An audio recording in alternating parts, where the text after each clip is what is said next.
Hi guys, thanks for joining us again on the channel. So, there's a reason I haven't talked about this one until now. It's not because I didn't want to talk about it, but because I needed to get it right. And now, the wait's over. But before we get into that, don't forget to check this exclusive discount for it. You can find the link in both the video description and the top comment below. Now, let's not waste any more time and jump right into the details. Now, let's hear directly from our first reviewer about their experience. This reviewer shares their experience with this scooter, noting it's their first electric bike. They chose this particular model mainly because of its weight and price point, as they needed something easily transportable in a car trunk. They were also influenced by a helpful video review. Overall, our reviewer finds this scooter good for on-road use. They did encounter an issue with the wheel size setting being incorrectly set in the menu, affecting the speedometer and odometer accuracy. Disappointingly, the manual indicates this setting cannot be changed, and while they contacted support, they weren't entirely convinced by their response, feeling it was a way to avoid fixing the issue. However, there were many good points, such as its color display that remains readable even in bright light.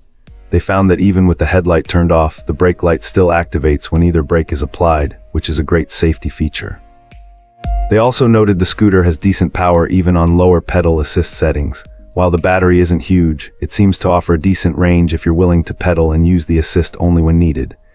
Assembly was straightforward, though adjusting the front disc brake calipers required some fiddling, as the instructions didn't cover this and one of the adjustment screws was very tight. Folding the scooter for portability takes some practice, and it can be tricky to avoid scratches during the process. It is slightly bigger than this client thought, even though it does have 20 tires. Fantastic. Now, let's see what insights our next reviewer has to offer. This reviewer seems generally impressed with this e-bike, emphasizing the good quality components and well-thought-out design. This client mentions a long history in the bicycle industry, since 1968, giving them a knowledgeable perspective. The reviewers got a shop's worth of tools and the experience to back it up. Our reviewer points out that while you could quickly assemble this e-bike and start riding, a little careful attention to detail is recommended, especially if you plan on using it on public roads. This reviewer suggests taking your time, checking everything, and seeking help when needed. Specifically, our reviewer found the headset steerer bearings were too tight and needed adjustment. Also, the fender mounting bolt at the fork was too short, requiring replacement. They recommend flat sealant and thorn-resistant tubes for the wheels, suggesting that the vendor might consider offering thicker tubes as an add-on, or even including them standard, as many people would otherwise need to pay a bike shop for installation. Checking the tightness of every bolt and lubricating everything with silicone grease, especially the pedal threads, is also advised. This client also encountered a misassembled seat clamp that required disassembly, straightening, and reinstallation. The charging port cover wouldn't fit properly due to nearby welding, so they might end up using electrical tape. They also adjusted the brake lever positions, noting that the bolts were over-torqued, stripping one. Additionally, the front brake disc was dragging due to poor caliper installation and alignment, requiring correction. However, they emphasize that you should seek professional help if you're not experienced with brake adjustments. Overall, this reviewer believes the e-bike is a good value, despite these initial setup adjustments.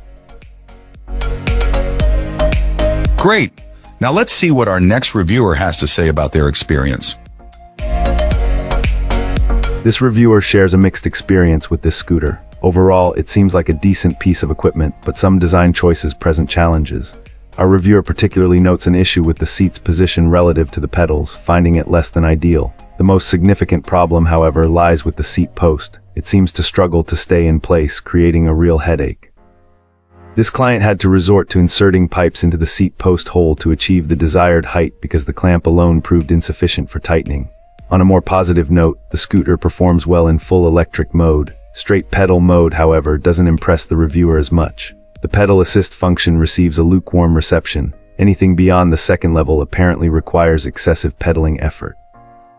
As a result, our reviewer primarily uses electric mode, rarely switching to pedal power.